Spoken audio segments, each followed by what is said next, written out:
So hello everyone, क्या हाल चाल मलिक। उम्मीद करते हैं आप सभी की पढ़ाई बिल्कुल ज़बरदस्त चल रही होगी और आने वाले जनवरी अटेम्प्ट के लिए आप बिल्कुल प्रिपरेशन ज़बरदस्त कर रहे होंगे। ये आपको हेडिंग दिख रही होगी, थंबनेल बिल्कुल आपने देख लिया होगा, जिसके अंदर आज हम करने वाले हैं बिजनेस लॉ का ABC एनालिसिस।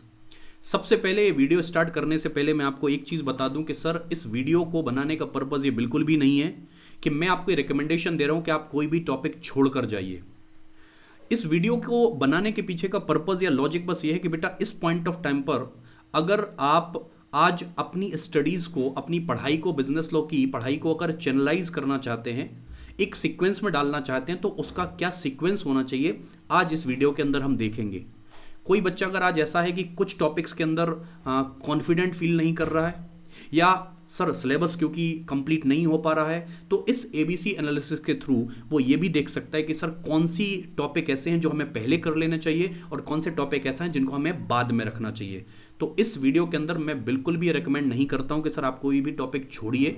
मेरा केवल आपको ये रिकमेंडेशन है कि आपका जो पढ़ाई करने का तरीका है वो बेटा ABC एनालिसिस के हिसाब से करिए। तो जो टॉपिक बहुत इंपॉर्टेंट है पहले उनको प्रायोरिटी पर रखिए, उसके बाद अगर टाइम बचता है तो मालिक हम नीचे वाली कैटेगरी पर जाएंगे। तो चलिए सर शुरू करते हैं कहानी।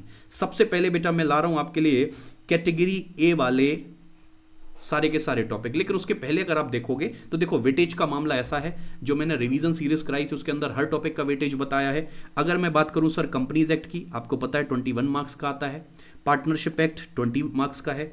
सेल्स ऑफ गुड्स एक्ट सोगा से ही होगा 21 मार्क्स। नेगोशिएबल अगेन 14 मार्क्स का है।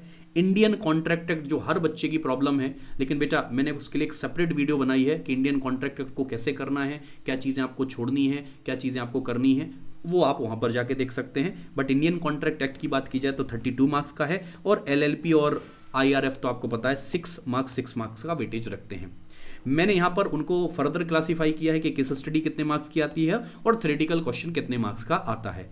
अगर आप कंपनीज एक्ट में बात करोगे तो बेटा 7 मार्क्स की आपको केस स्टडी मिलेंगी और 7 मार्क्स का आपको क्या मिल जाएगा सर, एक थ्योरेटिकल क्वेश्चन मिल जाएगा। पार्टनरशिप के अंदर अगर आप देखोगे तो बेटा 7 मार्क्स का यहाँ पर आपको एक केस स्टडी बेस्ड क्वेश्चन मिलेगा और 13 मार्क्स की आपको थ्योरेटिकल क्वेश्चन देखने को मिलते हैं। Sales of goods act again बेटा 7 का आपको केस स्टडी बेस्ड क्वेश्चन है और 7 मार्क्स का बेटा एक थ्योरेटिकल क्वेश्चन देखने को मिलता है। अगर नेगो की बात करेंगे तो बेटा 7 का केस स्टडी है, 7 का डायरेक्ट क्वेश्चन है, बोले तो थ्योरेटिकल क्वेश्चन है। इंडियन कॉन्ट्रैक्ट एक्ट की बात की जाएगी तो बेटा 6 तीन कैटेगरी दी गई हैं, ये थ्योरेटिकल में दी गई हैं और 7+7 की कैटेगरी बेटा केस स्टडी क्वेश्चंस में दी गई है। LLP और IRF आपको पता है बेटा इसके ऊपर केस स्टडी बेस्ड क्वेश्चन नहीं आते, इसके ऊपर डायरेक्ट क्वेश्चन आते हैं या बोले तो थ्योरेटिकल क्वेश्चन आते हैं। तो ओवरऑल अगर बात की जाए तो 120 नंबर का पेपर आता है जिसमें एक क्वेश्चन आपको छोड़ना रहता है। तो 120 नंबर में 56 मार्क्स की जो होती है वो केस स्टडी होती है और 64 मार्क्स की जो कहानी है मालिक वो आपकी होती है थ्योरेटिकल बेस्ड। अब ये वेटेज बताने के पीछे पर्पज ये है बेटा कि आप इस वेटेज को ध्यान में रखकर आप अपनी प्रिपरेशन करिए। ये जो एनालिसिस है, जो ABC एनालिसिस है बेटा, ये प्रीवियस पेपर जो हो चुके हैं उनको ध्यान में रखकर बेटा बनाया गया है। आई होप, मैं बिल्कुल उम्मीद करता हूं कि बेटा आपको इससे हेल्प मिलेगी और कहीं ना कहीं आप डिसाइड कर पाएंगे कि मेरा जो फ्लो है, मेरा जो चैनल है वो किस तरीके से बेटा काम करेगा बिजनेस लॉ के अंदर।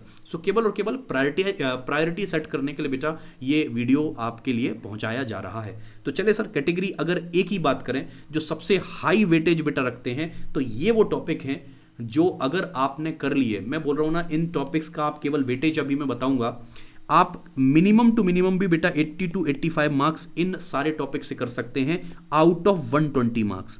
अगर मैं 120 नंबर की बात करूं तो इसमें से 80 to 85 मार्क्स बेटा ये वो टॉपिक है जिनसे आपके कवर हो जाएंगे। सबसे पहला बेटा सबसे इंपॉर्टेंट, और मैंने जो बेटा मेरी रिवीजन सीरीज है जिसका नाम है शंखनाद, उसके अंदर पहला टॉपिक याद है आपको क्या लिया था, द कंपनीज एक्ट 2013। बेटा सबसे पहले आप इसको फोकस करिए, 21 मार्क्स का आता है, करेक्ट। नेगोशिएबल बेटा 14 मार्क्स का आता है, ऊपर मैंने इसलिए लिख रखा है। सर पार्टनरशिप की बात करेंगे तो पार्टनरशिप में भी पूरी नहीं बोल रहा हूं बेटा, यूनिट नंबर 2 की बात कर रहा हूं जो अपने आप में बेटा 10 नंबर की है। 3 यूनिट में से टोटल 20 नंबर का आएगा और उसमें से यूनिट नंबर 2 जिसका नाम है रिलेशन ऑफ पार्टनर, जिसके अंदर सेक्शन नंबर 1 से लेकर सेक्शन नंबर ऐसा कुछ 9 से लेकर सेक्शन नंबर 38 तक हम जाते हैं बेटा, वो 10 मार्क्स का है, correct. Sales of goods act SOGA, अब सोगा का ओवरऑल वेटेज देखोगे तो कितना लिखा बेटा 21। लेकिन मैं अगर इन तीन की बात करूं, कंडीशन एंड वारंटी आपको पता है बहुत इंपॉर्टेंट है, ट्रांसफर ऑफ प्रॉपर्टी अगेन, और सेल बाय नॉन ओनर बेटा अपने आप में इंपॉर्टेंट है। अगर मैं इनका मिनिमम भी जोड़ूं बेटा तो 10 नंबर मान लेते हैं, मिनिमम साइड चल रहा हूं 10 नंबर हो गए, correct. Okay sir, Indian contract act के अंदर मैंने लिखा है सर, एक तो एसेंशियल्स बोले तो सेक्शन 10, और बेटा यूनिट नंबर 7, 8, 9 याद है, इंडेमनिटी, गारंटी, प्लेज, एजेंसी, याद है, ये वो वाली यूनिट है जो न्यूली एडेड टॉपिक्स हैं बेटा। अगर इनकी बात की जाए ओवरऑल तो सेक्शन नंबर 10 मतलब आईसी, अगर जो मैं टोटल देखूं एक कैटेगरी के अंदर, तो मैं अगर कम से कम भी देखता हूं तो बेटा 18 से 20 नंबर बेटा आपको यहां से देखने को मिल जाएंगे। अब अगर एक बार आप टोटल मारोगे सर, टोटल मारो एक बार, कितना हो गया सर, 21 प्लस 14 प्लस 10 प्लस 10 और प्लस 20, तो मैं यहाँ लिख देता हूँ 21, 14, 10, 10 और 20, तो ये आपके हो जाते हैं 4 और एक 5, 2, 3, 4, 5 और 2, 7, ये लीजिए सर 75 मार्क्स अभी तक मैंने ऑन एन एवरेज बेटा यहाँ पर कवर कर दिए हैं इन टॉपिक्स के अंदर। ये सारा वेटेज आउट ऑफ 120 चल रहा है, इस बात का आपको ध्यान रखना है। डन। तो सर ये हो गए सर सारे के सारे ए कैटेगरी। अब आते हैं sir B category. Again sir ऐसा नहीं कि ए कैटेगरी कर लो और बाकी सब छोड़ दो, सर करना तो देखो पूरा है। मैं कभी भी रिकमेंड नहीं करता हूँ किसी भी बच्चे को कि आप कुछ भी छोड़कर जाइए, तो करिए तो बेटा पूरा। आइए sir B category. Again partnership के अंदर क्या डाला है sir, registration and dissolution B category में आ जाएगा। सेल्स ऑफ गुड्स एक्ट के अंदर अनपेड सेलर डिलीवरी, ये देख लीजिएगा। आईसीए के अंदर contingent and quasi unit number 6 है। ब्रीच ऑफ कॉन्ट्रैक्ट जिसके अंदर याद है डैमेजेस वाली कहानी है, वो कर लीजिए। एलएलपी और आईआरएफ दोनों ही बेटा 6-6 नंबर के, और श्योर शॉर्ट एक एक क्वेश्चन आएगा आपको पता है, तो ये आप बी कैटेगरी में ले जाइए। सी कैटेगरी में बेटा लेस थोड़ा सा वेटेज वाले हैं। सेल्स ऑफ गुड्स एक्ट के अंदर formation of contract of sale, ठीक है सर। पार्टनरशिप में जनरल नेचर, और आईसीए के अंदर नेचर ऑफ कॉन्ट्रैक्ट, ये आपके सी कैटेगरी के हैं। अगर मैं आपको यहां पर भी बोलूँ ना, जैसे जनरल नेचर की बात की जाए तो याद है ट्रू टेस्ट ऑफ पार्टनरशिप, केवल ये कर लीजिएगा, बहुत बढ़िया तरीके से आप चीज़ों को हैंडल कर पाएंगे। तो ये है बेटा आपका ABC analysis of business law. Again मैं बोल रहा हूँ सर, मैं ये बिल्कुल नहीं बोल रहा हूँ आप कुछ भी छोड़िए, बस मेरी आपको रिकमेंडेशन है कि आपकी जो प्रिपरेशन है वो बेटा इस चैनल के थ्रू करिए, इस प्रायोरिटी के बेसिस पर करिए। आप ये पाएंगे कि सर आप बहुत अच्छा सिलेबस कवर कर पा रहे हैं, आपके हाथ में वो सारे टॉपिक्स हैं जो ज़्यादा वेटेज रखते हैं, और इस तरीके से मालिक आप बिल्कुल बिजनेस लॉ को प्लान कर सकते हैं, या बिजनेस लॉ को आप इसको इस तरीके से प्लान करना चाहिए। अगर ऐसी ही कोई और टॉपिक पर आप वीडियो चाहते हैं बिजनेस लॉ से रिलेटेड, आप मुझे कमेंट बॉक्स में बता सकते हैं, उस पर भी अपन बात करेंगे, उस पर भी बेटा एक शॉर्ट वीडियो मैं आपके लिए लेकर आऊँगा। तो मैं उम्मीद करता हूँ कि ये वीडियो आपको इन्फॉर्मेटिव लगी होगी, आपके काम की होगी, और अगर आपको काम की लगी है, इन्फॉर्मेटिव लगी है, तो कमेंट में प्लीज़ आप इसको ज़रूर मेंशन करिएगा।